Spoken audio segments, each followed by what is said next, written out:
ਵਾਹਿਗੁਰੂ।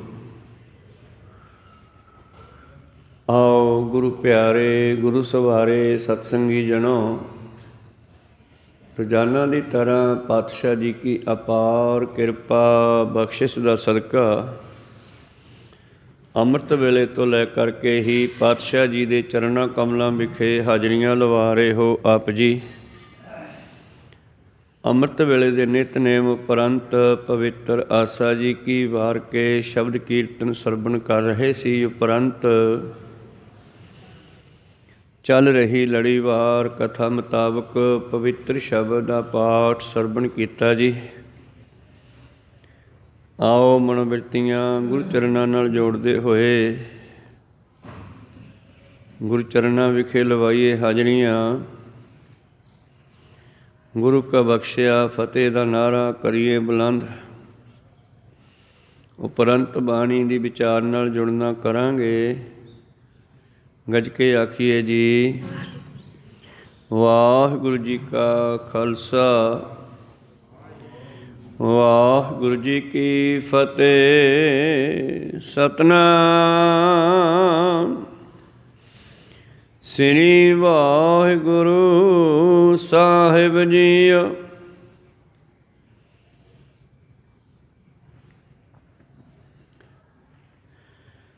ਸ਼ਲੋਕ ਮਹੱਲਾ ਪਹਿਲਾ।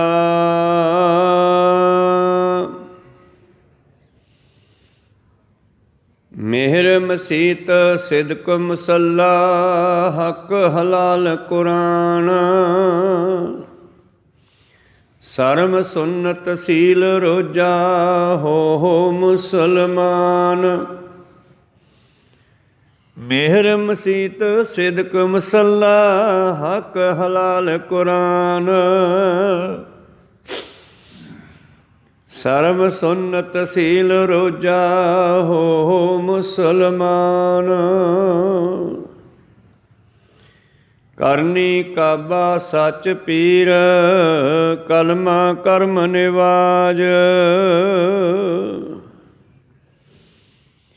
ਤਸਬੀ ਸਾ ਤਿਸ ਭਾਵਸੀ, ਨਾਨਕ ਰਖੈ ਲਾਜ। ਤਸਬੀ ਸਾ ਤਿਸ ਭਾਵਸੀ, ਨਾਨਕ ਰਖੈ ਲਾਜ। ਵਾਹਿਗੁਰੂ। ਇਹ ਪਵਿੱਤਰ ਬਚਨ ਪਹਿਲੇ ਪਾਤਸ਼ਾਹ ਧੰਨ ਧੰਨ ਸ੍ਰੀ ਗੁਰੂ ਨਾਨਕ ਦੇਵ ਮਹਾਰਾਜ ਜੀ ਦੇ ਉਚਾਰਨ ਕੀਤੇ ਹੋਏ। ਧੰਨ ਧੰਨ ਸ੍ਰੀ ਗੁਰੂ ਗ੍ਰੰਥ ਸਾਹਿਬ ਜੀ ਦੇ ਪਵਿੱਤਰ ਅੰਗ 140 ਉੱਪਰ ਸੁਭਾਏਮਾਨ ਨਗਰ ਸੁਲਤਾਨਪੁਰ ਵਿੱਚ ਰਹਿੰਦਿਆਂ ਹੋਇਆਂ ਧੰਨ ਧੰਨ ਸ੍ਰੀ ਗੁਰੂ ਨਾਨਕ ਦੇਵ ਮਹਾਰਾਜ ਜੀ ਕਾਜ਼ੀਆਂ ਮਲਾਣਿਆਂ ਨੂੰ ਉਪਦੇਸ਼ ਦਿੰਦੇ ਹੋਏ ਬਖਸ਼ਿਸ਼ ਕਰਦੇ ਹਨ ਕਿ ਅਗਰ ਅਸੀਂ ਮੁਸਲਮਾਨ ਹਾਂ ਤਾਂ ਕਿਹੋ ਜਿਹੇ ਹੋਣੇ ਚਾਹੀਦੇ ਹਾਂ, ਸਾਡਾ ਜੀਵਨ ਕਿਹੋ ਜਿਹਾ ਹੋਵੇ। ਜੇ ਕੋਈ ਆਪਣੇ ਆਪ ਨੂੰ ਹਿੰਦੂ ਧਰਮ ਵਿੱਚ ਸਮਝਦਾ ਹੈ ਤਾਂ ਉਹ ਕਿਹੋ ਜਿਹਾ ਹੋਵੇ, ਜਿਹੜਾ ਸਿੱਖ ਹੈ ਉਹ ਕਿਹੋ ਜਿਹਾ ਹੋਵੇ। ਸਤਿਗੁਰੂ ਪਾਤਸ਼ਾਹ ਜੀ ਸਭ ਦੇ ਹੀ ਮਾਰਗ ਦਰਸ਼ਕ ਹਨ। ਸਾਰੀ ਸ੍ਰਿਸ਼ਟੀ ਦੇ ਮਾਲਕ ਆਪ ਨਰੈਣ ਕਲਾ ਧਾਰ ਜਗ ਮੈਂ ਪਰਵਰਿਓ। ਆਪ ਧੰਨ ਗੁਰੂ ਨਾਨਕ ਦੇਵ ਜੀ ਮਹਾਰਾਜ ਪਰਮੇਸ਼ਰ ਆਪ ਆਏ ਅਤੇ ਦੁਨੀਆ ਦਾ ਮਾਰਗ ਦਰਸ਼ਨ ਕੀਤਾ। ਜਿਵੇਂ ਕੋਈ ਪਿਤਾ ਆਪਣੇ ਬੱਚਿਆਂ ਨੂੰ ਸਮਝਾਉਂਦਾ, ਇਸੇ ਤਰ੍ਹਾਂ ਸਤਿਗੁਰਾਂ ਨੇ ਸਾਰੀ ਸ੍ਰਿਸ਼ਟੀ ਦੇਖੀ। ਚਾਰ ਉਦਾਸੀਆਂ, ਚਾਰ ਵੱਡੀਆਂ ਯਾਤਰਾਵਾਂ ਕੀਤੀਆਂ ਔਰ ਜਿੱਥੇ ਜਿੱਥੇ ਦੁਨੀਆ ਵਿੱਚ ਨੁਕਸ ਵੇਖਿਆ ਉੱਥੇ ਉੱਥੇ ਉਸ ਨੂੰ ਦੂਰ ਕੀਤਾ। ਚਾਹੇ ਉਹ ਧਰਮ ਦੇ ਮੁਖੀਆਂ ਨੂੰ ਮਿਲੇ, ਜਿਵੇਂ ਮੱਕੇ ਵੀ ਗਏ, ਹਰਿਦੁਆਰ ਵੀ ਗਏ। ਚਾਹੇ ਉਹ ਰਾਜਿਆਂ ਨੂੰ ਮਿਲੇ, ਜਿਵੇਂ ਕਾਰੂ ਵਰਗੇ ਰਾਜਿਆਂ ਨੂੰ ਮੂੰਹ 'ਤੇ ਕਿਹਾ ਕਿ ਤੂੰ ਕਾਹਦਾ ਰਾਜ ਕਰਦਾ, ਤੇਰੀ ਜਨਤਾ ਤਾਂ ਦੇਸ਼ ਨੂੰ ਛੱਡ ਕੇ ਦੂਜੇ ਦੇਸ਼ਾਂ ਨੂੰ ਤੁਰੀ ਜਾਂਦੀ ਆ। ਕਿਸਾਨ ਮਰੀ ਜਾਂਦੇ ਆ, ਜ਼ਮੀਨ ਬੰਜਰ ਹੋਈ ਜਾਂਦੀ ਆ। ਤੂੰ ਰਾਜ ਕਿਹਦੇ ਕਰਦਾ, ਤੈਨੂੰ ਰਾਜ ਕਰਨਾ ਨਹੀਂ ਆਉਂਦਾ। ਉਸ ਵੇਲੇ ਫਿਰ ਕਾਰੂ ਸਤਿਗੁਰਾਂ ਦੇ ਪੈਰੀ ਪਿਆ ਸੀਗਾ ਅਤੇ ਪਾਤਸ਼ਾਹ ਜੀ ਨੇ ਉੱਥੇ ਇੱਕ ਸ਼ਬਦ ਉਚਾਰਿਆ ਸੀ ਜੋ ਇਤਿਹਾਸ ਵਿੱਚ ਹੈ, ਦਮੜਾ ਤਿਸੀ ਕਾ ਜੋ ਦੇਵੈ ਦਿਲਾਵੈ ਰਜਾਵੈ, ਖੁਦਾਏ ਹੋਤਾ ਨਾ ਰਾਖੈ ਅਕੇਲਾ ਨਾ ਖਾਏ। ਅਸਲ ਵਿੱਚ ਉਸ ਨੇ ਤੇ ਉਹਦੇ ਵੱਡੇ ਹਾਰੂ ਨੇ ਸੰਸਾਰ ਭਰ ਦੀ ਮਾਇਆ ਆਪਦੇ ਘਰੇ ਇਕੱਠੀ ਕਰ ਲਈ। ਉਹਨੇ 40 ਗੰਜ ਜੋੜੇ ਸੀ ਅਤੇ ਕਾਰੂ ਨੇ ਰਹਿੰਦੀ ਖੁੰਦੀ ਕਬਰਾਂ ਦੇ ਵਿੱਚੋਂ ਵੀ ਕਢਾ ਕਰਕੇ 5 ਗੰਜ ਹੋਰ ਜੋੜ ਕੇ 45 ਗੰਜ। ਗੰਜ ਇਤਨੇ ਵੱਡੇ ਢੇਰ ਕਿ ਜਿਨ੍ਹਾਂ ਦੀ ਗਿਣਤੀ ਕੋਈ ਨਹੀਂ ਹੈ। 45 ਗੰਜ ਮਾਇਆ ਉਹਨੇ ਇਕੱਠੀ ਕਰ ਲਈ ਸੀ। ਅਤੇ ਸਤਿਗੁਰੂ ਪਾਤਸ਼ਾਹ ਕਹਿੰਦੇ ਇਹ ਮਾਇਆ ਚੱਲਦੀ ਫਿਰਦੀ ਚੰਗੀ ਲੱਗਦੀ ਆ, ਦੁਨੀਆ ਦੇ ਕੰਮ ਸਾਰਦੀ ਆ, ਅਤੇ ਤੂੰ ਇਹਨੂੰ ਬੰਨ੍ਹ ਕੇ ਬੈਠਾ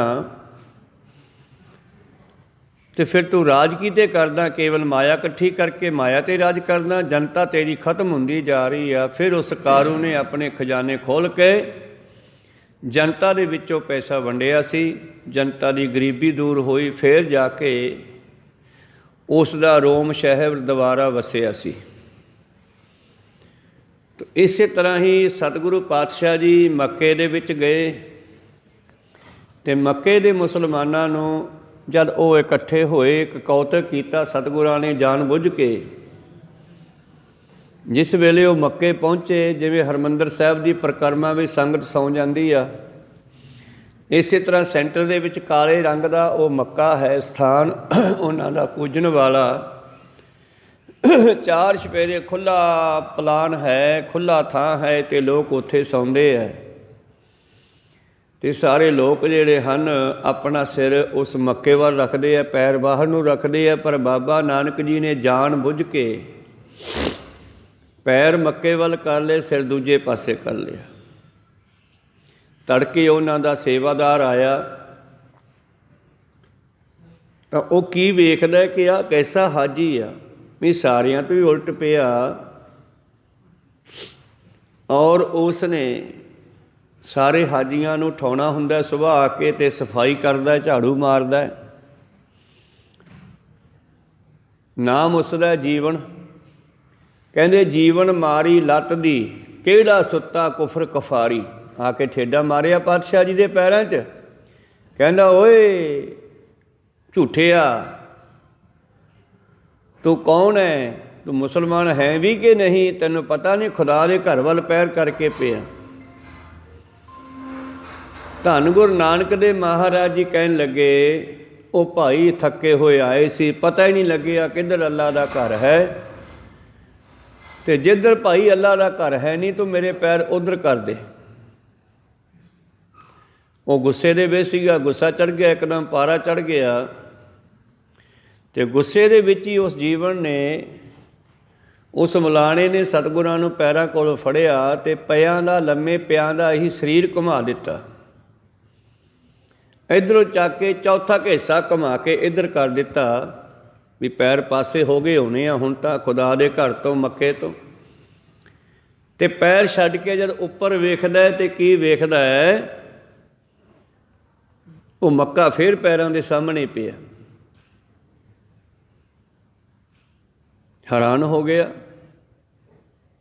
ਅੱਖਾਂ ਮਲ ਮਲ ਕੇ ਸੋਚਦਾ ਮੈਂ ਜਾਗਦਾ ਕਿ ਸੁੱਤਾ, ਕਿਤੇ ਸੁਪਨਾ ਤਾਂ ਨਹੀਂ ਆਈ ਜਾਂਦਾ ਮੈਨੂੰ ਕੋਈ। ਪਰ ਨਹੀਂ, ਮੈਂ ਜਾਗਦਾ ਹੀ ਹਾਂ। ਦੂਜੀ ਵਾਰ ਗੁੱਸੇ ਵਿੱਚ ਫੇਰ ਸਤਿਗੁਰਾਂ ਦੇ ਚਰਨ ਫੜੇ ਔਰ ਘੁਮਾਉਣ ਲੱਗਿਆ, ਨਾਲੇ ਘੁਮਾ ਰਿਹਾ ਅਤੇ ਨਾਲੇ ਉੱਪਰ ਦੇਖ ਰਿਹਾ। ਜਿਵੇਂ ਜਿਵੇਂ ਪੈਰ ਹਲਦੇ ਆ ਉਵੇਂ ਉਵੇਂ ਮੱਕਾ ਹਲਦਾ ਵਿਖਾਈ ਦਿੱਤਾ ਉਸ ਨੂੰ। ਕੋ ਸਤਨਾਮ ਸ੍ਰੀ। ਤਾਂ ਉਸਨੇ ਲਗਭਗ ਇੱਧਰਲੇ ਪਾਸੇ ਪੈਰ ਸੀ ਮੱਕੇ ਵੱਲ ਤਾਂ ਚੱਕ ਕੇ ਦੂਜੇ ਪਾਸੇ ਕਰ ਦਿੱਤੇ, ਪਰ ਫਿਰ ਵੀ ਮੱਕਾ ਸਾਹਮਣੇ ਹੋ ਗਿਆ।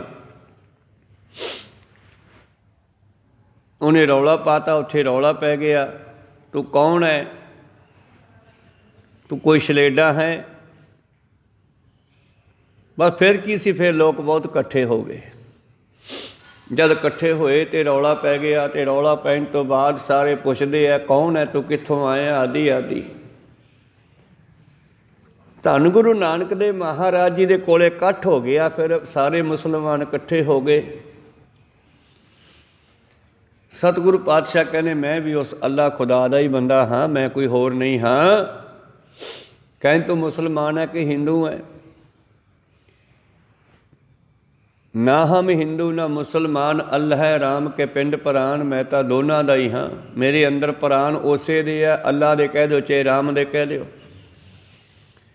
तो जो ये विचारां होनियां शुरू होईयां तो पातशाह ने उत्थे फिर दस्या भी सानू वधिया मुसलमान किवें बनना चाहिए। जिस वेले सतगुरु पातशाह मक्के नूं जांदे होए सखर पखर की जगह ते खड़े सी जाके, जिथों समुंदरी बेड़ा चलदा है, तो फिर समुंदर नूं पार करके ये बेड़ा परले पासे जांदा है। ते उत्थों कहंदे गल्लां बातां होईयां सी। बहावलदीन वर्गे पीरां दे नाल ये भी मक्के नूं चले सी। ते बाबा जी ने अनोखा भेस धारिया सी। एक पैर विच जुत्ती पाई सी मुछ वाली, ते एक पैर विच लक्कड़ दी खड़ाम पाई सी। लक्कड़ दीयां खड़ावां हिंदू फकीर पाउंदे आ ते खोसे जोड़े मुसलमान फकीर पाउंदे आ। इस तरह एक पासे खोसा जोड़ा ते एक पासे लक्कड़ दी खड़ाम। गल विच माला भी पाईयां सीगियां, मत्थे ते टिक्का भी लाया सी, ते बाणा जिहड़ा सी नीला पा लिया मुसलमानां वाला फकीरां वाला। ते नाल अपने साथी नूं एक गड़वा फड़ा दिता, ते एक चादर मसला जो थल्ले विछा के उत्ते नमाज करदे आ खड़ के जां बैठ के। नील रूप धार बनवारी, सृष्टि दे मालक ने अज नील रूप धारिया, भाव मुसलमानां वाला हिंदुआं वाला रलमा जा भेस कर लिया। वो हैरान होए बैठे फकीर उत्थे जिहड़े मक्के नूं जाण वास्ते आए सी जहाज ते चढ़न वास्ते। और कूजा हथ किताब कछ, एक झोले विच पा के कोई किताब भी पाई हुई है। इतिहास दसदा है कि सतगुरु जिहड़ा भी शब्द उचारदे सी वो लिखिया भी जांदा सीगा। इस तरह बाणी सारी इकत्तर भी नाल नाल करी जांदे सी। तो फिर उत्थे बैठ गए हवाई अड्डे ते, अपना बंदरगाह ते, सखर पखर की जगह बंदरगाह है वो। उस बंदरगाह ते बैठे सारे गल्लां बातां चल पईयां। हजे जहाज ने आउणा सी। तां बहावलदीन पीर वर्गे पुछदे आ, पुछन फौल किताब नूं हिंदू वड्डा के मुसलमानोई, हिंदू वड्डा है कि मुसलमान वड्डा है? ते बाबा जी कहंदे, बाबा आखे हाजियां शुभ अमलां बाझों दोनों रोई। कहंदे कोई वड्डा नहीं कोई छोटा नहीं, वड्डा वो है जिहड़ा चंगे काम करे। जिहड़ा चंगे काम करदा ओहो ही वड्डा है। जिहड़ा चंगे काम नहीं करदा वो रोंदा ही जांदा, चाहे मुसलमान होवे चाहे हिंदू होवे। तो फिर हौली हौली उन्हें पता लग्या भी तो बहुत ज्ञानी आ, ये तो बड़ा ज्ञान रखदा। फिर उन्होंने अनेकों तरह के बचन पूछे। खुंडी की कहती है, धूना की कहता है, चोला की कहता है, सिर ते रखी हुई टोपी जिहड़ी पुट्ठी करके रखते हैं मुसलमान वीर, उसनूं पुट्ठी रख के ते उत्तों दी पग बन लैंदे आ। इन्हां सारियां दे बारे भी ज्ञान दिता। ये सारियां तुसीं जिहड़े शब्द हन, प्रश्न जिहड़े हन, उत्तर उन्हां दे जन्म साखी मक्के मदीने वाली विचों पढ़ सकते हो। बड़ा खोल के उत्थे पातशाह ने ज्ञान किया। ये जीव कित्थों बनिया, शरीर किवें बनिया, बहुत सारे प्रश्न उन्होंने पूछे। धूने दे बारे पातशाह कहंदे जिहड़ा बंदा धूना जगाउंदा है उसनूं धूना कहना है, जे तू मैनूं जगाया तां वेख मैं अपने असले वल चलिया हाँ। अग दा असला सूरज है ते धुआं भी उपर नूं चले, अग भी तां नूं जांदी है। इसे करके ये धूना कहना है कि वेख मैं अपने असले वल चलिया हाँ, जे तू मैनूं जगाया तो तू भी अपने असले नाल जुड़, नहीं तो मैनूं ना जगा। फौड़ी की कहती है? फौड़ी कहती है देख मैं इस धूने नूं कट्ठा करके रखदी हाँ, तू वार वार मैनूं मार के धूना कट्ठा करदा, जिवें ਇਸੇ ਤਰ੍ਹਾਂ ਵਾਰ-ਵਾਰ ਸੁਰਤ ਵਿੱਚ ਜਾ ਕੇ ਆਪਣੇ ਖਿਆਲਾਂ ਨੂੰ ਇਕੱਠੇ ਕਰ, ਆਪਣੇ ਖਿਆਲ ਨਾ ਖੰਡਾ, ਸੁਰਤ ਨੂੰ ਖਿੰਡਣ ਨਾ ਦੇ, ਇਹਨੂੰ ਇਕੱਠੀ ਕਰਕੇ ਰੱਖ, ਤਾਂ ਮੈਨੂੰ ਚੱਕ, ਨਹੀਂ ਤਾਂ ਨਾ ਚੱਕ। ਖੂੰਡੀ ਕੀ ਕਹਿੰਦੀ ਆ? ਖੂੰਡੀ ਦੇਖ, ਬਾਕੀ ਡੰਡਿਆਂ ਦਾ ਮੂੰਹ ਤਾਂ ਨੂੰ ਹੁੰਦਾ, ਖੂੰਡੀ ਦਾ ਮੂੰਹ ਥੱਲੇ ਨੂੰ ਹੁੰਦਾ। ਤੇ ਇਹ ਖੂੰਡੀ ਕਹਿੰਦੀ ਆ, ਜੇ ਤੂੰ ਮੈਨੂੰ ਚੱਕਿਆ ਫਕੀਰਾ ਤੇ ਦੁਨੀਆ ਵੱਲੋਂ ਮੁੱਖ ਮੋੜ ਲਾ, ਜਿਵੇਂ ਮੈਂ ਮੁੜਿਆ ਹੋਇਆ।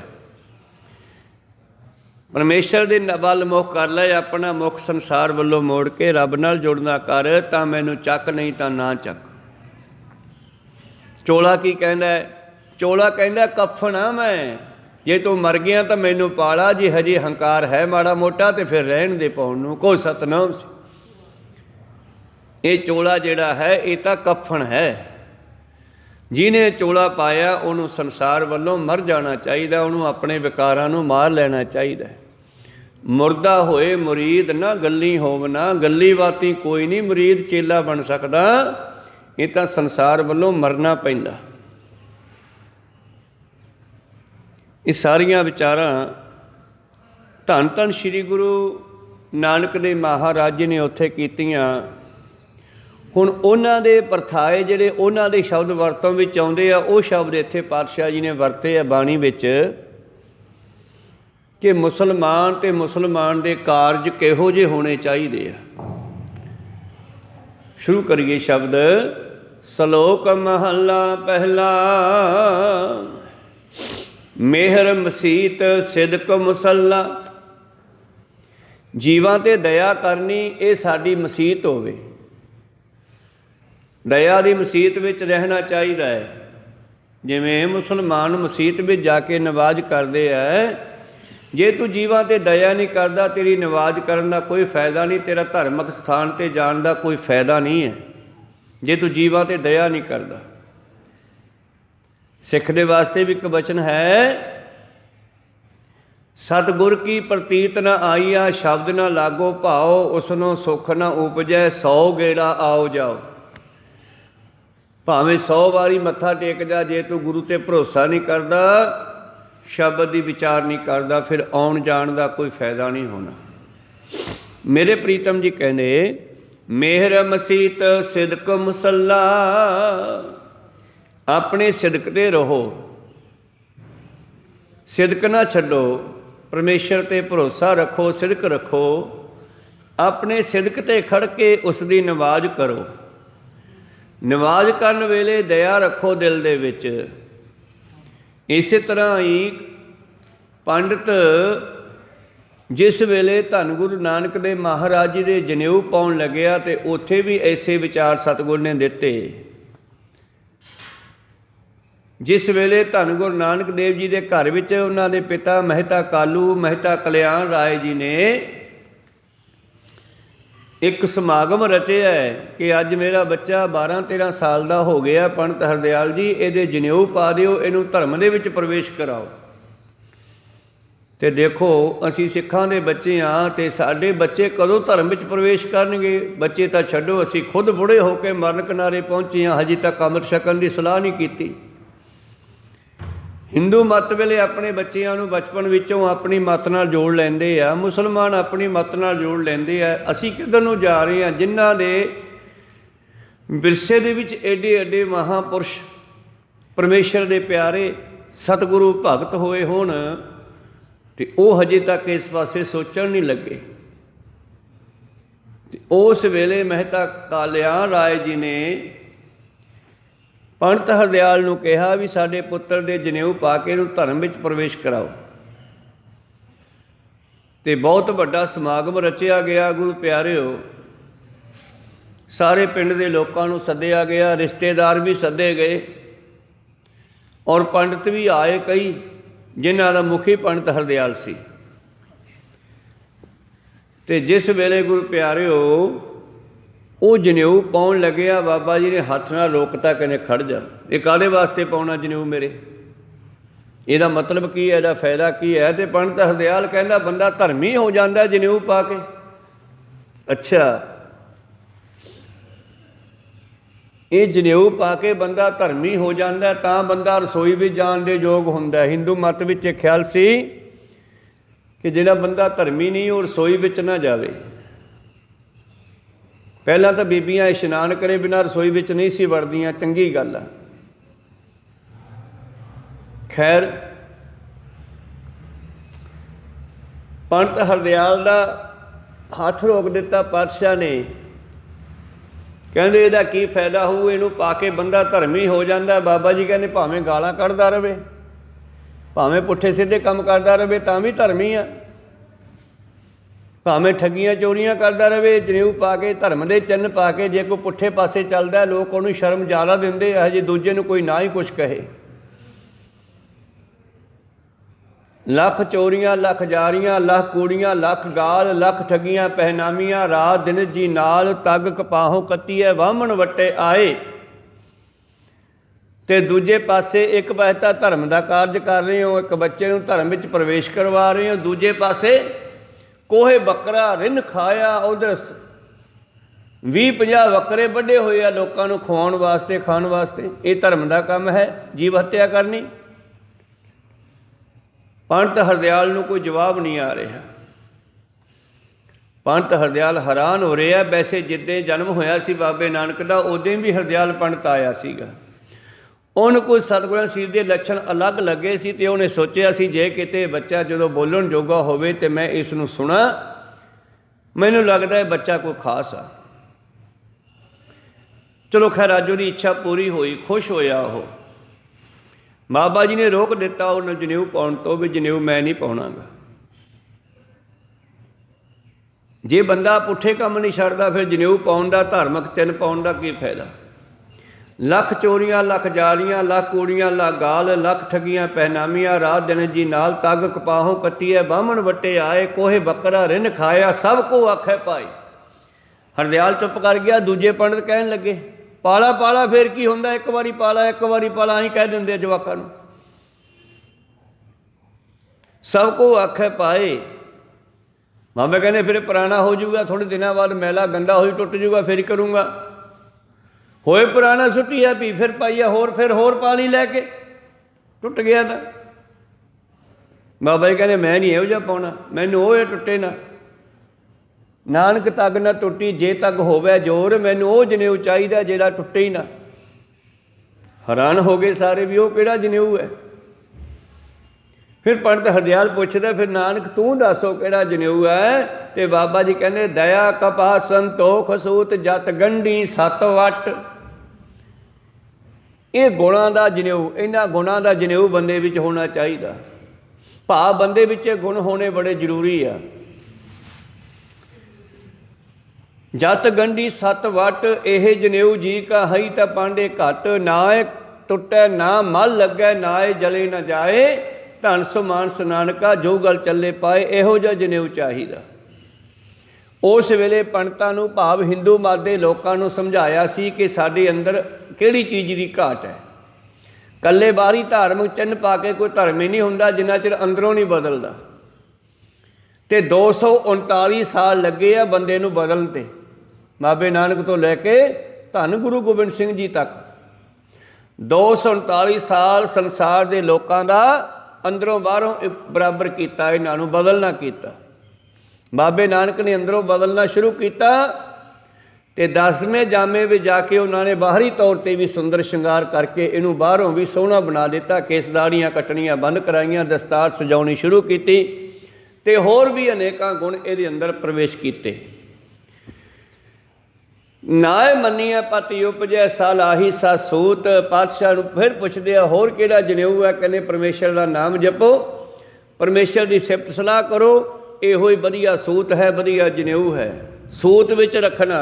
आ मिस्त्री लोग कंध कढ़दे आ ना, एक सूत बन्नदे आ, वो सूत की करदा है कंध नूं सीधी रखदा है। को सतनाम। सूत का दूसरा अर्थ है कानून दे विच रहना, मर्यादा विच रहना। सूत केवल धागा नहीं है, सूत के बहुत अर्थ होणगे। तो इस तरह जे नाम नूं जपीए तो यह जिंदगी नूं सूत विच रखदा, मर्यादा विच रखदा। नाए मनिया पति उपजै सालाही सा सूत। दरगह अंदर पाईए तग ना टूट सपूत। पर इत्थे तां जनेऊ तां पा लिया ਤਗ ਨਾ ਇੰਦਰੀ ਤਗ ਨਾ ਨਾਰੀ, ਨਾ ਇੰਦਰੀਆਂ ਤੇ ਕੰਟਰੋਲ। ਤੇ ਸੱਚ ਦੂਜੀ ਗੱਲ ਐਂ ਵੀ ਦੱਸੋ ਵੀ ਮੇਰੀ ਭੈਣ ਦੇ ਜਨੇਊ ਨਹੀਂ ਪਾਇਆ ਤੁਸੀਂ, ਉਹ ਵੱਡੀ ਆ ਮੈਥੋਂ। ਪੰਡਤਾਂ ਨੂੰ ਪੁੱਛਿਆ ਬਾਬਾ ਜੀ ਨੇ, ਕਹਿੰਦੇ ਨਾਨਕੀ ਦੇ ਜਨੇਊ ਨਹੀਂ ਪਾਇਆ, ਮੇਰੀ ਮਾਂ ਦੇ ਕਿਉਂ ਨਹੀਂ ਪਾਇਆ? ਕਹਿੰਦੇ ਨਾ ਨਾ ਬੁੜੀਆਂ ਵਾਸਤੇ ਨਹੀਂ। ਕਹਿੰਦੇ ਫਿਰ ਬੰਦਿਆਂ ਵਾਸਤੇ ਕਿਉਂ, ਵੀ ਬੁੜੀਆਂ ਕਿਵੇਂ ਅਲੱਗ ਹੋ ਗਈਆਂ? ਭੰਡ ਜੰਮੀਆਂ ਭੰਡ ਨਿਮੀਆਂ, ਭੰਡ ਮੰਗਣ ਵੀ ਆਹੋ, ਭੰਡੋ ਹੋਵੇ ਦੋਸਤੀ ਭੰਡੋ ਚੱਲੇ ਰਾਹੋ, ਇਹਨਾਂ ਦੇ ਜਨੇਊ ਪਾਓ ਪਹਿਲਾਂ। ਪੰਡਤਾਂ ਨੂੰ ਫਿਰ ਕੋਈ ਜਵਾਬ ਨਹੀਂ ਆਇਆ। ਕੋਈ ਸਤਨਾਮ ਸੀ, ਇਹਨਾਂ ਤੋਂ ਬਿਨਾਂ ਤਾਂ ਸੰਸਾਰ ਹੀ ਨਹੀਂ ਹੈ, ਇਹਨਾਂ ਦੇ ਵੀ ਜਨੇਊ ਪਾਉਣਾ ਚਾਹੀਦਾ।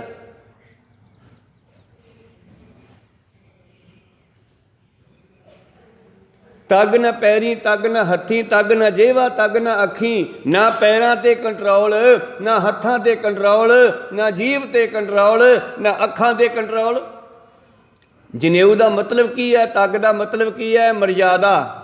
ਗੁਰਮਤਿ ਅਨੁਸਾਰ ਮਰਜ਼ਾਦਾ, ਸੰਸਾਰੀ ਸ਼ਬਦ ਕਹਿ ਦਿਓ ਕੰਟਰੋਲ। ਜੇ ਗੱਡੀ ਦੇ ਬ੍ਰੇਕ ਨਾ ਹੋਣ ਤੇ ਸਾਰੀ ਗੱਡੀ ਬੇਕਾਰ ਹੈ। ਕੋਈ ਸਤਨਾਮ ਸੀ, ਕਦੇ ਵੀ ਪੁੱਠ ਲੱਗਦੀ ਹੈ। ਜੇ ਸਾਡੀ ਜ਼ਿੰਦਗੀ ਵਿੱਚ ਮਰਜ਼ਾਦਾ ਨਹੀਂ ਤੇ ਸਾਡੀ ਜ਼ਿੰਦਗੀ ਬੇਕਾਰ ਹੈ। ਤਗ ਨਾ ਪੈਰੀ ਤਗ ਨਾ ਹੱਥੀ, ਤਗ ਨਾ ਜੇਵਾ ਤਗ ਨਾ ਅੱਖੀਂ। ਕਹਿਣ ਲੱਗੇ ਇਸ ਤਰ੍ਹਾਂ ਬੰਦੇ ਦੇ ਕਿਤੇ ਵੀ ਕੰਟਰੋਲ ਨਹੀਂ ਹੈ। ਤਗ ਨਾ ਇੰਦਰੀ ਤਗ ਨਾ ਨਾਰੀ, ਭਲਕੇ ਥੁੱਕ ਪਵੈ ਨੇ ਦਾੜੀ ਵੇ ਤੱਗਾ, ਆਪੇ ਵੱਤੈ ਵੱਟ ਧਾਗੇ ਅਵਰਾ ਕੱਤੈ। ਬਣਾ ਬਣਾ ਕੇ ਜਨੇਊ ਧਾਗੇ ਵੱਟ ਵੱਟ ਕੇ ਸਾਰਿਆਂ ਦੇ ਪਾਈ ਜਾਂਦਾ ਹੈ, ਆਪ ਕੰਟਰੋਲ ਵਿੱਚ ਨਹੀਂ ਹੈ, ਆਪ ਮਰਜ਼ਾਦਾ ਵਿੱਚ ਨਹੀਂ, ਆਪ ਜਨੇਊ ਪਾ ਕੇ ਧਰਮ ਦੇ ਚਿੰਨ੍ਹ ਪਾ ਕੇ ਵੀ ਕੰਟਰੋਲ ਵਿੱਚ ਨਹੀਂ ਹੈ। ਦੂਜਿਆਂ ਦੇ ਜਨੇਊ ਪਾਉਂਦਾ ਵੀ ਤੁਸੀਂ ਵੀ ਪਾ ਲਓ। ਇਸ ਕਰਕੇ ਆਓ ਬਾਬਾ ਜੀ ਮੁਸਲਮਾਨਾਂ ਨੂੰ ਕੀ ਸਮਝਾ ਰਹੇ ਨੇ ਉੱਥੇ? ਸ਼ਲੋਕ ਮਹੱਲਾ ਪਹਿਲਾ, ਮਿਹਰ ਮਸੀਤ। ਦਇਆ ਦੀ ਮਸੀਤ ਵਿੱਚ ਬੈਠ ਕੇ, ਸਿਦਕ ਮਸੱਲਾ, ਸਿਦਕ ਉੱਤੇ ਬੈਠ ਕੇ, ਸਿਦਕ ਦੇ ਵਿੱਚ ਰਹਿ ਕੇ, ਹੱਕ ਹਲਾਲ, ਹੱਕ ਦਾ ਖਾਣਾ ਕਰੋ, ਕਿਸੇ ਦਾ ਹੱਕ ਨਾ ਮਾਰੋ। ਇਹ ਤੇਰੀ ਕੁਰਾਨ ਹੈ। ਆਪਾਂ ਚਾਦਰਾਂ ਵਿਛਾਈਆਂ ਨਾ, ਚਾਦਰਾਂ 'ਤੇ ਬੈਠ ਕੇ ਮਹਾਰਾਜ ਦੀ ਹਜ਼ੂਰੀ ਵਿੱਚ ਬੈਠੇ ਹਾਂ, ਬਾਣੀ ਪੜ੍ਹ ਰਹੇ ਹਾਂ। ਪਰ ਸਤਿਗੁਰੂ ਪਾਤਸ਼ਾਹ ਕਹਿੰਦੇ ਇਹਦੇ ਨਾਲ ਨਾਲ ਬੰਦੇ ਵਿੱਚ ਇਹ ਗੁਣ ਵੀ ਹੋਣੇ ਚਾਹੀਦੇ ਹੈ। ਦਇਆ ਵੀ ਹੋਵੇ, ਸਿਦਕ 'ਤੇ ਵੀ ਹੋਵੇ, ਆਪਣਾ ਹੱਕ ਦਾ ਵੀ ਖਾਵੇ। ਹਲਾਲ, ਹੱਕ ਦਾ ਖਾਣਾ ਹਲਾਲ ਹੈ, ਨਾ ਕਿ ਬੱਕਰੇ ਦੇ ਗਲ 'ਤੇ ਛੁਰੀ ਘਸਾ ਘਸਾ ਕੇ ਅੱਲਾਹੂ ਅਕਬਰ ਪੜ੍ਹਨਾ, ਮੰਤਰ ਪੜ੍ਹ ਪੜ੍ਹ ਕੇ ਬੱਕਰੇ ਨੂੰ ਤੜਫਾ ਤੜਫਾ ਕੇ ਵੱਢਣੀ, ਧੌਣ ਉਹਦੀ। ਇਹ ਹਲਾਲ ਨਹੀਂ ਹੈ। ਹੋਏ ਹਲਾਲ ਨਾ ਜਾਏ, ਇੱਦਾਂ ਹਲਾਲ ਨਹੀਂ ਹੁੰਦਾ ਜਿਵੇਂ ਤੁਸੀਂ ਸਮਝਦੇ ਹੋ। ਹਲਾਲ ਹੈ ਦਸਾਂ ਨੌਹਾਂ ਦੀ ਕਿਰਤ ਕਰਕੇ ਖਾਣਾ, ਮਿਹਨਤ ਕਰਕੇ ਖਾਣਾ, ਕਲਮਾ ਕਰਮ ਨਿਵਾਜ, ਹੱਕ ਹਲਾਲ ਕੁਰਾਨ। ਹੱਕ ਦਾ ਖਾਣਾ ਹੀ ਹਲਾਲ ਹੈ। ਤੁਹਾਡੀ ਕੁਰਾਨ ਇਹ ਕਹਿੰਦੀ ਆ। ਬਾਬਾ ਜੀ ਮੱਕੇ ਵਿੱਚ ਬੈਠ ਕੇ ਮੁਸਲਮਾਨਾਂ ਨੂੰ ਕਹਿੰਦੇ ਤੁਹਾਡੀ ਕੁਰਾਨ ਆ ਕਹਿੰਦੀ ਆ, ਪੜ੍ਹੋ ਕੁਰਾਨ ਕੀ ਕਹਿੰਦੀ ਆ। ਕੁਰਾਨ ਦੇ ਮੁਤਾਬਕ ਤਾਂ ਚੱਲੇ ਨਹੀਂ ਤੁਸੀਂ। ਸ਼ਰਮ ਸੁੰਨਤ, ਸ਼ਰਮ ਰੱਖਣੀ ਇਹੋ ਹੀ ਸੁੰਨਤ ਹੈ। ਤੇ ਸ਼ਰਮ ਦਾ ਦੂਜਾ ਅਰਥ ਹੈ ਮਿਹਨਤ ਕਰਨਾ, ਮਿਹਨਤ ਕਰਕੇ ਖਾਣਾ, ਇਹੋ ਹੀ ਸੁੰਨਤ ਹੈ। ਸੀਲ ਰੋਜ਼ਾ, ਨਿਮਰਤਾ ਰੱਖਣੀ, ਇਹ ਰੋਜ਼ਾ ਹੈ। ਭੁੱਖੇ ਮਰਨਾ ਰੋਜ਼ਾ ਨਹੀਂ ਹੈ। ਕੋ ਸਤਨਾਮ ਸ੍ਰੀ। ਨਿਮਰਤਾ ਰੱਖਣੀ ਰੋਜ਼ਾ ਹੈ। ਨਿਮਰਤਾ ਵੀ ਹੋਣੀ ਚਾਹੀਦੀ ਹੈ ਬੰਦੇ ਵਿੱਚ। 10ਵੇਂ ਪਾਤਸ਼ਾਹ ਜੀ ਵੀ ਇਸੇ ਤਰ੍ਹਾਂ ਦੇ ਸ਼ਬਦ ਉਚਾਰਦੇ ਆ। ਅਲਪ ਆਹਾਰ ਸੁਲਪ ਸੀ ਨਿੰਦਰਾ, ਦਇਆ ਸ਼ਿਮਾ ਤਨ ਪ੍ਰੀਤ, ਸੀਲ ਸੰਤੋਖ ਸਦਾ ਨਿਰਵਾਹਿਬੋ, ਹਵੈਬੋ ਤ੍ਰੈ ਗੁਣ ਅਤੀਤ, ਕਾਮ ਕ੍ਰੋਧ ਅਹੰਕਾਰ ਲੋਭ ਹਠ, ਮੋਹ ਨ ਮਨ ਸਿਓ ਲਿਆਵੈ, ਤਬ ਹੀ ਆਤਮ ਤਤ ਕੋ ਦਰਸੈ, ਪਰਮ ਪੁਰਖ ਕੈ ਪਾਵੈ। ਤਾਂ ਹੀ ਆਤਮਕ ਗਿਆਨ ਨੂੰ ਪ੍ਰਾਪਤ ਕਰ ਸਕਦੇ ਹੋ, ਪਰਮੇਸ਼ਰ ਨੂੰ ਪਾ ਸਕਦੇ ਹੋ। ਸੀਲ ਰੋਜ਼ਾ, ਨਿਮਰਤਾ ਰੱਖੋ। ਭੁੱਖੇ ਨਹੀਂ ਮਰਨਾ, ਵਰਤ ਰੱਖਣ ਦੀ ਲੋੜ ਨਹੀਂ ਹੈ। ਲੋੜ ਮੁਤਾਬਕ ਖਾਓ, ਪਰ ਇੰਨਾ ਵੀ ਨਾ ਖਾਓ ਕਿ ਆਲਸੀ ਚੜੀ ਰਵੇ ਤੇ ਉੱਠਿਆ ਹੀ ਨਾ ਜਾਵੇ। ਕੋ ਸਤਨਾਮ। ਸੀਲ ਰੋਜ਼ਾ ਹੋ ਮੁਸਲਮਾਨ। ਇਸ ਤਰ੍ਹਾਂ ਹੰਕਾਰ ਨੂੰ ਵੱਢ ਕੇ, ਮੁਸਨਾ ਹੁੰਦਾ ਵੱਢਣਾ ਕੱਟਣਾ, ਮਾਣ ਹੰਕਾਰ ਮੁਸਲਮਾਨ ਦੇ ਦੋ ਹਿੱਸੇ ਕਰਕੇ ਅਰਥ ਕਰਾਂਗੇ ਤਾਂ ਹੰਕਾਰ ਨੂੰ ਵੱਢ ਕੇ ਮੁਸਲਮਾਨ ਬਣ ਸਕਦੇ ਹੋ। ਹਰ ਜੋ ਹੰਕਾਰ ਨ ਭਾਵੀ ਬੇਦ ਕੂਕ ਸੁਣਾਵੇ, ਕਰਨੀ ਕਾਬਾ ਸੱਚ ਪੀਰ। ਕਾਬਾ ਕੀ ਹੈ ਗੁਰੂ ਪਿਆਰਿਓ? ਜਿੱਥੇ ਜਾ ਕਰਕੇ ਭਜਨ ਬੰਦਗੀ ਕਰਦੇ ਆ। ਜਿਸ ਤਰ੍ਹਾਂ ਅਸੀਂ ਇਸ ਨੂੰ ਦਰਬਾਰ ਸਾਹਿਬ ਕਹਿੰਦੇ ਆ, ਇਸੇ ਤਰ੍ਹਾਂ ਹੀ ਉਹ ਆਪਣੀ ਬਿਲਡਿੰਗ ਨੂੰ ਕਾਬਾ ਕਹਿੰਦੇ ਆ। ਉਸ ਕਾਬੇ ਦੇ ਵਿੱਚ ਬੈਠ ਕਰਕੇ ਇਹ ਗੁਰੂ ਪਿਆਰਿਓ ਸਿਮਰਨ ਕਰਦੇ ਹਨ, ਭਜਨ ਕਰਦੇ ਹਨ। ਔਰ ਕਾਬੇ ਦਾ ਅਰਥ ਪਾਤਸ਼ਾਹ ਜੀ ਨੇ ਇੱਥੇ ਕੀਤਾ ਕਿ ਕਾਬਾ ਕਿਸ ਨੂੰ ਕਹਿੰਦੇ ਹਨ? ਕਰਨੀ ਕਾਬਾ।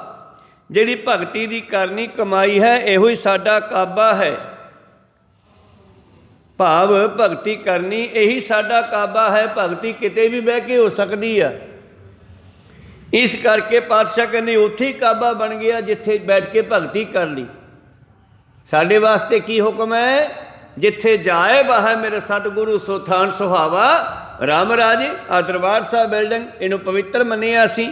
ਇੱਥੇ ਬੈਠ ਕੇ ਭਜਨ ਬੰਦਗੀ ਕਰਦੇ ਹਾਂ। ਪਰ ਜੇ ਘਰ ਦੇ ਕਿਸੇ ਖੂੰਜੇ ਵਿੱਚ ਬੈਠ ਕੇ ਭਜਨ ਕਰੋਗੇ ਤਾਂ ਉਹ ਵੀ ਜਗ੍ਹਾ ਪਵਿੱਤਰ ਹੋ ਜਾਣੀ ਆ। ਕਹੋ ਸਤਨਾਮ ਸ੍ਰੀ। ਕਰਨੀ ਕਾਬਾ, ਜਿੱਥੇ ਮਿਹਨਤ ਕੀਤੀ ਜਾਂਦੀ ਆ ਉਹ ਘਰ ਵੀ ਸੱਚਖੰਡ ਵਰਗਾ ਹੈ। ਘਰ ਘਰ ਹੋਵੇ, ਧਰਮਸਾਲ ਹੋਵੇ, ਕੀਰਤਨ ਸਦਾ ਵਿਸੋਹਾ। ਬਾਬੇ ਨਾਨਕ ਦੀ ਇਹ ਸਲਾਹ ਸੀ ਵੀ ਸਾਰੇ ਘਰਾਂ ਦੇ ਵਿੱਚ ਹੀ ਧਰਮਸ਼ਾਲਾ ਬਣ ਜਾਵੇ। ਸਾਰੇ ਘਰਾਂ ਦੇ ਵਿੱਚ ਵਿਸਾਖੀ ਆ ਜਾਵੇ, ਵਿਸੋਹਾ ਵਿਸਾਖੀ। ਜਿਵੇਂ ਵਿਸਾਖੀ ਦਾ ਮੇਲਾ ਲੱਗਦਾ, ਐਸੀ ਖੁਸ਼ੀ ਹਰੇਕ ਘਰ ਦੇ ਵਿੱਚ ਹੀ ਹੋਵੇ। ਭਗਤ ਰਵਿਦਾਸ ਜੀ ਨੂੰ ਪੁੱਛਿਆ, ਜੀ ਤੁਸੀਂ ਦੱਸੋ? ਕਹਿੰਦੇ ਮੈਂ ਤਾਂ ਆਪ ਇਹੀ ਚਾਹੁੰਦਾ। ਕੀ ਚਾਹੁੰਦੇ ਆ? ਬੇਗਮਪੁਰਾ ਸ਼ਹਿਰ ਕੋ ਨਾਓ, ਦੁੱਖ ਅੰਦੋ ਨਹੀਂ ਤੇ ਠਾਓ। ਕਿਸੇ ਘਰ ਦੇ ਵਿੱਚ ਦੁੱਖ ਨਾ ਹੋਵੇ, ਹਮੇਸ਼ਾ ਅੰਦੋਹ ਫਿਕਰ ਚਿੰਤਾ ਟੈਨਸ਼ਨ ਨਾ ਹੋਵੇ। ਐਸਾ ਮੈਂ ਦੇਸ਼ ਚਾਹੁੰਦਾ ਹਾਂ। ਭਗਤਾਂ ਨੇ ਵੀ ਰਾਜਨੀਤਿਕ ਵਿਸ਼ੇ ਦੇ ਉੱਤੇ ਗੱਲ ਕੀਤੀ ਆ ਕਿ ਸਾਡਾ ਦੇਸ਼ ਦੇ ਵਿੱਚ ਇਹੋ ਜਿਹਾ ਵਾਤਾਵਰਨ ਕਿਤੇ ਬਣ ਜਾਵੇ। ਬੇਗਮਪੁਰਾ ਸ਼ਹਿਰ ਕੋ ਨਾਓ, ਦੁੱਖ ਅੰਦੋ ਨਹੀਂ ਤੇ ਠਾਓ। ਨਾ ਤਸਵੀਸ ਖਿਰਾਜ ਨਾ ਮਾਲ, ਖੌਫ ਨਾ ਖਤਾ ਨਾ ਤਰਸ ਜਵਾਲ। ਆਮ ਖੂਬ ਵਤਨ ਗਏ ਪਾਈ, ਊਹਾਂ ਖੈਰ ਸਦਾ ਮੇਰੇ ਭਾਈ। ਕਿਤੇ ਇਹੋ ਜਿਹਾ ਵਾਤਾਵਰਨ ਸਾਡੇ ਦੇਸ਼ ਦਾ ਬਣ ਜਾਵੇ ਕਿ ਕੋਈ ਕਿਸੇ ਨੂੰ ਦੁੱਖ ਨਾ ਦੇਵੇ, ਨਾ ਕੋਈ ਦੁਖੀ ਹੋਵੇ, ਨਾ ਕੋਈ ਦੁਖੀ ਕਰੇ। ਅੱਗੇ ਚੱਲੀਏ। ਕਰਨੀ ਕਾਬਾ, ਚੰਗੀ ਕਰਨੀ ਹੀ ਸਾਡਾ ਕਾਬਾ ਹੈ। ਸੱਚ ਪੀਰ, ਸੱਚ ਬੋਲਣਾ ਹੀ ਪਰਮੇਸ਼ਰ ਹੈ। ਪਰਮੇਸ਼ਰ ਸੱਚ ਹੈ ਨਾ। ਆਦ ਸੱਚ, ਜੁਗਾਦ ਸੱਚ, ਹੈ ਵੀ ਸੱਚ, ਨਾਨਕ ਹੋਸੀ ਵੀ ਸੱਚ। ਤੇ ਸੱਚ ਸਾਨੂੰ ਜੀਵਨ ਦੇ ਨਿੱਕੇ ਨਿੱਕੇ ਗੱਲਾਂ ਤੋਂ ਸ਼ੁਰੂ ਕਰਨਾ ਪੈਣਾ। ਜੇ ਪਰਿਵਾਰ ਨੇ ਕਿਤੇ ਪੁੱਛਿਆ ਫੋਨ ਲਾ ਕੇ ਕਿੱਥੇ ਫਿਰਦਾ ਹੈ, ਫਿਰਦਾ ਕਿਤੇ ਹੋਰ ਹੈ, ਦੱਸਦਾ ਕਿਤੇ ਹੋਰ ਆ, ਇੱਥੋਂ ਸੱਚ ਸ਼ੁਰੂ ਕਰਨਾ ਪੈਣਾ। ਕੋਈ ਸਤਨਾਮ ਸ੍ਰੀ। ਫਿਰਦਾ ਕਿਤੇ ਹੋਰ ਆ, ਦੱਸਦਾ ਕਿਤੇ ਹੋਰ ਆ। ਇਹਦਾ ਮਤਲਬ ਸੱਚ ਦੇ ਨਾਲ ਜੁੜਨ ਦੇ ਵਾਸਤੇ ਥੱਲਿਓਂ ਸੱਚ ਸ਼ੁਰੂ ਕਰਨਾ ਪੈਣਾ, ਤਾਂ ਜਾ ਕੇ ਅੱਗੇ ਜਾ ਕੇ ਗੱਲ ਬਣਨੀ ਆ। ਫਿਰ ਕਿਤੇ ਉਹ ਸੱਚ ਮਿਲਣਾ ਵੱਡਾ। ਸੱਚੋ ਉਰੇ ਸਭ ਕੋ ਉੱਪਰ ਸੱਚ, ਵਿਚਾਰ ਸਭ ਤੋਂ ਉੱਤੇ ਸੱਚ ਹੈ। ਸੱਚ ਦੀ ਵਿਚਾਰ ਹੈ, ਸੱਚ ਨੂੰ ਧਾਰਨ ਕਰਨ ਵਾਲਾ ਸੱਚ ਤੋਂ ਸਭ ਥੱਲੇ ਹੈ। ਪ੍ਰੀਤਮ ਜੀ ਕਹਿੰਦੇ ਸੱਚ ਪੀਰ ਕਲਮਾ ਕਰਮ ਨਿਵਾਜ। ਕਲਮਾ, ਕਲਮਾ ਕੀ ਹੈ? ਕੁਰਾਨ ਦੇ ਸ਼ਬਦ। ਅਸੀਂ ਸ਼ਬਦ ਕਹਿੰਦੇ ਹਾਂ ਗੁਰਬਾਣੀ ਦੇ, ਉਹ ਕੁਰਾਨ ਗ੍ਰੰਥ ਦੇ ਕਲਮੇ ਹੁੰਦੇ ਆ। ਕਹਿੰਦੇ ਕਲਮਾ ਕੀ ਹੈ? ਕਲਮਾ ਕਰਮ ਨਿਵਾਜ, ਚੰਗੇ ਕਰਮ ਕਰਨਾ। ਹੁਣ ਸਾਡੀ ਬਾਣੀ ਜੋ ਕਹਿੰਦੀ ਆ ਉਹਦੇ ਮੁਤਾਬਕ ਸਾਨੂੰ ਜੀਵਨ ਹੋਣਾ ਚਾਹੀਦਾ। ਜੇ ਸਾਡਾ ਜੀਵਨ ਬਣ ਗਿਆ ਤਾਂ ਸਮਝੋ ਇਹ ਸ਼ਬਦ ਪੜ੍ਹ ਲਿਆ। ਕਹੋ ਸਤਨਾਮ ਸਿੰਘ। ਕਲਮਾ ਕਰਮ ਨਿਵਾਜ, ਚੰਗੇ ਕਰਮ ਕਰਨਾ ਇਹੋ ਹੀ ਸਾਡੀ ਨਿਵਾਜ ਹੈ। ਧੰਨ ਗੁਰੂ ਨਾਨਕ ਦੇ ਮਹਾਰਾਜ ਜੀ ਸੁਲਤਾਨਪੁਰ ਦੇ ਵਿੱਚ ਬੇਈ ਨਦੀ ਵਿੱਚ ਇਸ਼ਨਾਨ ਕਰ ਰਹੇ ਨੇ। ਥੋੜ੍ਹੀ ਦੂਰ 'ਤੇ ਉਹਨਾਂ ਨੇ ਰੌਲਾ ਪੈਂਦਾ ਸੁਣਿਆ। ਦਰਿਆ ਦੇ ਉਸ ਨਦੀ ਦੇ ਪੁਲ ਦੇ ਕੋਲ ਇੱਕ ਚੁੰਗੀ ਬਣੀ ਹੋਈ ਆ, ਚੁੰਗੀ ਟੈਕਸ। ਚੁੰਗੀ ਟੈਕਸ ਬਣਿਆ ਹੋਇਆ। ਉੱਥੇ ਇੱਕ ਮੁਲਾਜ਼ਮ ਆ। ਉੱਥੇ ਰੌਲਾ ਪੈ ਲੱਗਿਆ, ਦੋ ਬੰਦੇ ਲੜ ਰਹੇ ਆ। ਬਾਬੇ ਨਾਨਕ ਦਾ ਧਿਆਨ ਗਿਆ। ਇਸ਼ਨਾਨ ਕਰਕੇ ਦਾਤਨ ਕੁਰਲਾ ਕਰਕੇ ਪਾਤਸ਼ਾਹ ਚੁੰਗੀ 'ਤੇ ਆ ਗਏ। ਜਾ ਕੇ ਪੁੱਛਿਆ ਕੀ ਗੱਲ ਹੋ ਗਈ? ਉਹਨਾਂ ਨੇ ਕੀ ਦੇਖਿਆ ਕਿ ਇੱਕ ਬ੍ਰਾਹਮਣ ਕਿਸੇ ਪਿੰਡ 'ਚੋਂ ਆਇਆ ਅਤੇ ਗਾਂ ਲੈ ਕੇ ਆਇਆ। ਕਿਸੇ ਨੇ ਦਾਨ ਕੀਤੀ ਆ ਗਊ ਉਸ ਨੂੰ।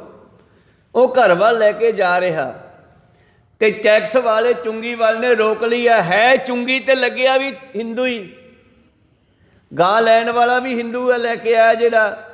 ਉਹ ਟੈਕਸ ਵਾਲਾ ਕਹਿੰਦਾ ਟੈਕਸ ਦੇ ਕੇ ਜਾ ਇਹਦਾ। ਉਹ ਪੰਡਿਤ ਕਹਿ ਰਿਹਾ ਭਾਈ ਮੈਂ ਕਿਹੜਾ ਕੋਈ ਮੁੱਲ ਖਰੀਦੀ ਆ, ਮੈਂ ਕਿਹੜਾ ਵੇਚਣੀ ਆ, ਮੈਂ ਕੋਈ ਵਪਾਰ ਨਹੀਂ ਕਰਦਾ, ਇਹ ਤਾਂ ਕਿਸੇ ਮੇਰੇ ਜਜਮਾਨ ਨੇ ਦੁੱਧ ਪੀਣ ਵਾ ਦਿੱਤੀ ਆ, ਮੈਂ ਲੈ ਆਇਆ। ਕਹਿੰਦਾ ਨਾ, ਟੈਕਸ ਲੱਗੂਗਾ, ਟੈਕਸ ਭਰ ਕੇ ਜਾ। ਕਹੋ ਸਤਨਾਮ ਸ੍ਰੀ। ਉੱਥੇ ਬਾਬਾ ਜੀ ਫਿਰ ਬੋਲ ਪਏ, ਕਹਿੰਦੇ ਓਏ ਭਲਿਆ, ਓਏ ਤੂੰ ਮੁਸਲਮਾਨਾਂ ਦਾ ਖਾ ਕੇ ਅੰਨ ਪਾਣੀ ਤੇ ਤੂੰ ਆਪਣੇ ਧਰਮ ਦੇ ਗੁਰੂ ਪੀਰ ਨੂੰ ਵੀ ਨਹੀਂ ਛੱਡ ਰਿਹਾ ਹੈਗਾ, ਤੂੰ ਵੀ ਮੈਨੂੰ ਹਿੰਦੂ ਲੱਗਦਾ। ਕਹਿੰਦਾ ਹਾਂ, ਪਰ ਮੈਂ ਨੌਕਰੀ ਮੁਸਲਮਾਨਾਂ ਦੀ ਕਰਦਾ, ਉਹਨੇ ਡਿਊਟੀ ਲਾਈ ਹੈ ਮੇਰੀ, ਮੈਂ ਟੈਕਸ ਲੈਣਾ। ਕਹਿੰਦੇ ਗੱਲ ਤਾਂ ਤੇਰੀ ਸਹੀ ਹੈ, ਤੂੰ ਟੈਕਸ ਲੈਣਾ, ਪਰ ਇਹ ਤੇਰੇ ਹੀ ਧਰਮ ਦਾ ਬੰਦਾ ਹੈ, ਬ੍ਰਾਹਮਣ, ਇਹਨੂੰ ਗਊ ਕਿਸੇ ਨੇ ਦੁੱਧ ਪੀਣ ਵਾਸਤੇ ਦਿੱਤੀ ਆ ਤੇ ਤੂੰ ਇਸ ਗਊ ਤੇ ਟੈਕਸ ਲਾ ਰਿਹਾ, ਫਿਰ ਤੇਰਾ ਭਲਾ ਕਿਵੇਂ ਹੋਊਗਾ? ਤੈਨੂੰ ਹਾਲੀਏ ਪਤਾ ਵੀ ਇਸ ਨੂੰ ਕਿਸੇ ਨੇ ਫਰੀ 'ਚ ਦਿੱਤੀ ਆ ਜਲ ਪਾਣੀ ਦੁੱਧ ਛਕਣ ਨੂੰ, ਇਹ ਕੋਈ ਵਪਾਰ ਨਹੀਂ ਕਰਦਾ, ਪਰ ਫਿਰ ਵੀ ਤੂੰ ਘੇਰ ਕੇ ਖੜਾ ਇਸ ਨੂੰ। ਤੇ ਪਾਤਸ਼ਾਹ ਨੇ ਉੱਥੇ ਸ਼ਬਦ ਉਚਾਰਿਆ, ਗਊ ਬ੍ਰਾਹਮਣ ਕਉ ਕਰ ਲਾਵੋ। ਕਰ ਹੁੰਦਾ ਟੈਕਸ। ਗਊ ਬ੍ਰਾਹਮਣ ਕਉ ਕਰ ਲਾਵੋ, ਗੋਬਰ ਤਰਨ ਜਾਈ। ਓਏ ਗਾਂ ਦੇ ਗੋਹੇ ਨੂੰ ਤੁਸੀਂ ਪਵਿੱਤਰ ਮੰਨਦੇ ਹੋ। ਜਦੋਂ ਕੋਈ ਭਜਨ ਬੰਦਗੀ ਘਰੇ ਕਰਾਉਣੀ ਆ, ਬ੍ਰਾਹਮਣ ਨੂੰ ਸੱਦ ਕੇ ਲਿਆਓ ਜੀ, ਗਊ ਦਾ ਗੋਹਾ ਲੇਪਨ ਕਰੋ, ਉਹਦੇ ਉੱਤੇ ਚੌਂਕ ਪੂਰੋ, ਇਹ ਕਰੋ ਉਹ ਕਰੋ। ਉਸ ਵੇਲੇ ਗਾਂ ਦੀ ਪੂਛ ਵੀ ਧੋਣੇ ਹੋ, ਗਾਂ ਦੀ ਪੂਜਾ ਵੀ ਕਰਦੇ ਹੋ, ਬ੍ਰਾਹਮਣ ਦੀ ਪੂਜਾ ਵੀ ਕਰਦੇ ਹੋ। ਅੱਜ ਇਹ ਦੋਨੇ ਚੀਜ਼ਾਂ ਤੇਰੇ ਦਰ 'ਤੇ ਆ ਗਈਆਂ, ਤੂੰ ਇਹਨਾਂ ਨੂੰ ਟੈਕਸ ਲਾਈ ਜਾਂਦਾ। ਗਊ ਬ੍ਰਾਹਮਣ ਕਉ ਕਰ ਲਾਵੋ, ਗੋਬਰ ਤਰ ਨ ਜਾਈ। ਧੋਤੀ ਟਿੱਕਾ ਤੈ ਜਪ ਮਾਲੀ, ਕਿਉਂਕਿ ਹਿੰਦੂ ਸੀ ਬੰਦਾ ਉਹ, ਉਹਦੇ ਧੋਤੀ ਬੰਨੀ ਹੋਈ ਸੀ, ਮਾਲਾ ਪਾਈ ਸੀ, ਟਿੱਕਾ ਵੀ ਲੱਗਿਆ ਸੀ। ਧਾਨ ਮਲੇਸ਼ਾਂ ਖਾਈ, ਤੂੰ ਮਲੇਸ਼ਾਂ ਦਾ ਖਾ ਖਾ ਕੇ ਮਲੇਸ਼ਾਂ ਵਰਗਾ ਹੀ ਹੋ ਗਿਆ। ਕੋਈ ਸਤਨਾਮ ਸੀ। ਧੋਤੀ ਟਿੱਕਾ ਤੈਜਾ ਮਾਲੀ, ਧਾਨ ਮਲੇਸ਼ਾਂ ਖਾਈ। ਇਸ ਤਰ੍ਹਾਂ ਪਾਤਸ਼ਾਹ ਜੀ ਨੇ ਉੱਥੇ ਉਹਨਾਂ ਦਾ ਫਿਰ ਫੈਸਲਾ ਕਰਾਇਆ ਸੀਗਾ। ਫਿਰ ਉਸਨੇ ਮਾਫੀ ਮੰਗੀ ਚੁੰਗੀ ਟੈਕਸ ਵਾਲੇ ਨੇ, ਕਹਿੰਦਾ ਠੀਕ ਹੈ ਜੀ, ਗਲਤੀ ਹੋ ਗਈ, ਮਾਫੀ ਕਰੋ। ਤਾਂ ਉਹ ਸ਼ਬਦ ਵੀ ਸਤਿਗੁਰਾਂ ਨੇ ਬਾਣੀ ਵਿੱਚ ਚੜਾ ਦਿੱਤਾ, ਰੋਜ਼ਾਨਾ ਆਸਾ ਦੀ ਵਾਰ 'ਚੋਂ ਆਪਾਂ ਸੁਣਦੇ ਹਾਂ। ਤੋ ਕਲਮਾ ਕਰਮ ਨਿਵਾਜ, ਚੰਗੇ ਕਰਮ ਕਰਨੇ ਹੀ ਕੁਰਾਨ ਦੇ ਸ਼ਬਦਾਂ ਨੂੰ ਪੜ੍ਹਨਾ ਹੈ। ਸੋ ਸਿੱਖ ਸਖਾ ਬੰਧ ਪਹਿ ਭਾਈ, ਜੇ ਗੁਰ ਕੇ ਭਾਣੇ ਵਿੱਚ ਆਵੇ, ਆਪਣੇ ਭਾਣੇ ਜੋ ਚੱਲੇ ਭਾਈ, ਵਿਛੜ ਚੋਟਾਂ ਖਾਵੇ, ਬਿਨ ਸਤਿਗੁਰ ਸੋ ਕਦੇ ਨ ਪਾਵੇ ਭਾਈ, ਫਿਰ ਪਛੋਤਾਵੇ। ਤਸਵੀ ਸਾ ਤਿਸ ਭਾਵ ਸੀ, ਮਾਲਾ ਫੇਰਨੀ। ਤਸਵੀ ਹੁੰਦੀ ਆ ਮਾਲਾ, ਕਹਿੰਦੇ ਮਾਲਾ ਫੇਰੀ ਵੀ ਤਾਂ ਹੀ ਪ੍ਰਵਾਨ ਹੋਵੇਗੀ, ਨਾਨਕ ਰੱਖੈ ਲਾਜ। ਜੇ ਤੇਰੀ ਉੱਥੇ ਇੱਜ਼ਤ ਰਹਿ ਗਈ ਤਾਂ ਸਮਝੋ ਵਧੀਆ ਮਾਲਾ ਫੇਰੀ ਹੈ, ਜੇ ਇੱਜ਼ਤ ਨਾ ਰਹੀ ਤੇ ਸਮਝ ਲਾ ਪਖੰਡ ਕੀਤਾ, ਤੂੰ ਮਾਲਾ ਨਹੀਂ ਫੇਰੀ। ਮਾਲਾ ਫੇਰਦੇ ਸੱਜਣ ਠੱਗ ਦੇ ਕੋਲੇ ਪਹੁੰਚ ਗਿਆ ਬਾਬਾ ਨਾਨਕ। ਜਿਹੜੀ ਉਹਨੇ ਸਰਾਂ ਬਣਾਈ ਆ, ਦੋ ਪਾਰਟੀਸ਼ਨ ਕੀਤੇ ਆ, ਵਿਚਾਲੇ ਪਰਦਾ ਕਰਕੇ ਇੱਧਰ ਮੁਸਲਮਾਨਾਂ ਦੇ ਵਰਗੇ ਰਿਹਾਇਸ਼ ਬਣਾਈ ਆ, ਇੱਧਰ ਹਿੰਦੂਆਂ ਵਾਸਤੇ। ਦਿਨੇ ਕੋਈ ਯਾਤਰੂ ਆਉਂਦਾ, ਬਾਬਾ ਜੀ ਰਾਤ ਕੱਟਣੀ ਸੀ, ਕੱਟ ਲਓ ਭਾਈ। ਕੌਣ? ਮੁਸਲਮਾਨ। ਹਾਂਜੀ, ਕੋਈ ਨਹੀਂ, ਪਰਲੇ ਪਾਸੇ ਤੁਹਾਡੀ ਮਸੀਤ ਵੀ ਬਣੀ ਆ, ਉੱਥੇ ਕੱਟ ਲਓ। ਤੁਹਾਡੇ ਵਾਸਤੇ ਇੱਧਰ ਮੰਦਰ ਬਣਿਆ, ਇੱਧਰ ਕੱਟ ਲਓ।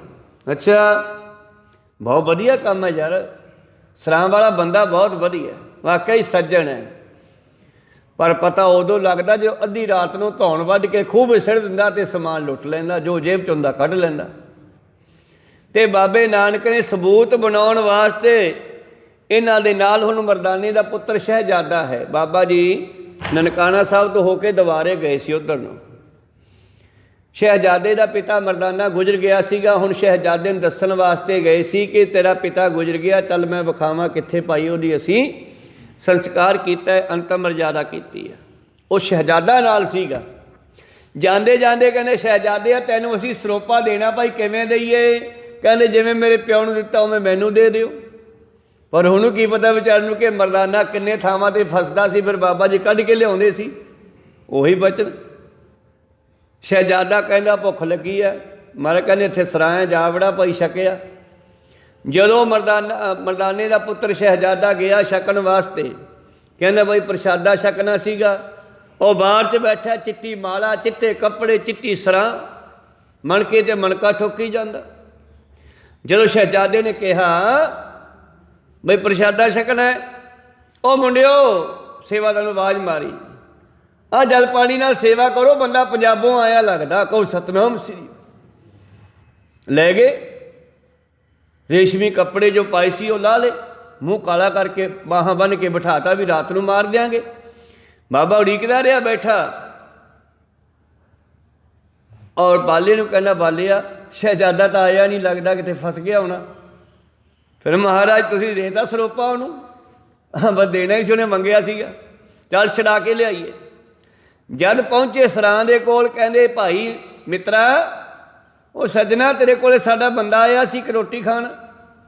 ਕਹਿੰਦਾ ਇੱਥੇ ਕੋਈ ਬੰਦਾ ਨਹੀਂ ਆਇਆ। ਕੋਈ ਬੰਦਾ ਨਹੀਂ ਆਇਆ? ਬਾਲਿਆ ਦੇਖ ਕੇ ਅੰਦਰ। ਭਾਈ ਬਾਲਾ ਜੀ ਅੰਦਰ ਗਏ, ਸ਼ਹਿਜ਼ਾਦੇ ਨੇ ਬਾਲੇ ਨੂੰ ਪਛਾਣ ਲਿਆ, ਆਵਾਜ਼ ਮਾਰੀ, ਉਹ ਮੈਂ ਆ ਬੈਠਾ। ਕਹਿੰਦੇ ਅੱਛਾ ਕੀ ਹਾਲਤ ਬਣਾਈ ਆ? ਸ਼ਹਿਜ਼ਾਦੇ ਦੇ ਹੱਥ ਖੋਲ੍ਹੇ, ਮੁਸ਼ਕਾਂ ਖੋਲੀਆਂ, ਬਾਹਰ ਲਿਆਂਦਾ ਕੱਢ ਕੇ, ਆ ਲਓ ਜੀ ਆ ਸੇ। ਕਹਿੰਦੇ ਉਹ ਸੱਜਣਾ ਕੀ ਆ? ਬਾਬਾ ਜੀ ਸਬੂਤ ਬਣਾ ਕੇ ਪੁੱਛਦੇ ਸੀ, ਤੇਰੀ ਆ ਗਲਤੀ ਆ, ਵੈਸੇ ਤਾਂ ਬੰਦਾ ਮੁੱਕਰ ਜਾਂਦਾ। ਕੋਈ ਸਤਨਾਮ ਆ ਕੀ ਆ? ਉਜਲ ਕਹਿਆ ਚਿਲਕਣਾ ਘੋਟ ਮਕਾਲੜੀ, ਮਾਸ ਧੋਤਿਆਂ ਜੂਠ ਨਾ ਉਤਰਿਆ, ਜੇ ਸੋ ਧੋਵਾਂ ਤਿਸ ਸੱਜਣ ਸਹੀ ਸੱਜਣਾ। ਮੈਂ ਚੱਲਦਿਆਂ ਨਾਲ ਚਲਨ, ਜਿੱਥੇ ਲੇਖਾ ਮੰਗੀ ਆ ਤਿੱਥੇ ਖੜੇ ਦਿਸਨ। ਹੁਣ ਸੱਜਣ ਫੜਿਆ ਗਿਆ, ਧੌਣ ਤੋਂ ਮੌਕੇ 'ਤੇ ਫੜ ਲਿਆ ਵੀ ਆਹ ਗਲਤੀਆਂ ਕਰਦਾ ਤੂੰ, ਇਦੋਂ ਪਹਿਲਾਂ ਕਿੰਨੇ ਬੰਦੇ ਮਾਰੇ ਆ, ਤੇਰੇ ਪਿੱਛੇ ਖੂਹ ਬਣਿਆ ਹੋਇਆ, ਬਾਬਾ ਜੀ ਨੇ ਉੱਥੇ ਹੀ ਦੱਸਤਾ ਸਾਰਾ ਕੁਝ, ਖੜਿਆ ਨੇ। ਦਿਨੇ ਤੂੰ ਰੱਖਦਾ ਯਾਤਰੀ, ਰਾਤ ਨੂੰ ਮਾਰ ਕੇ ਸਿੱਟ ਦੇਣਾ। ਪੈਰੀ ਪੈ ਗਿਆ, ਮਾਰਾ ਗਲਤੀ ਹੋ ਗਈ।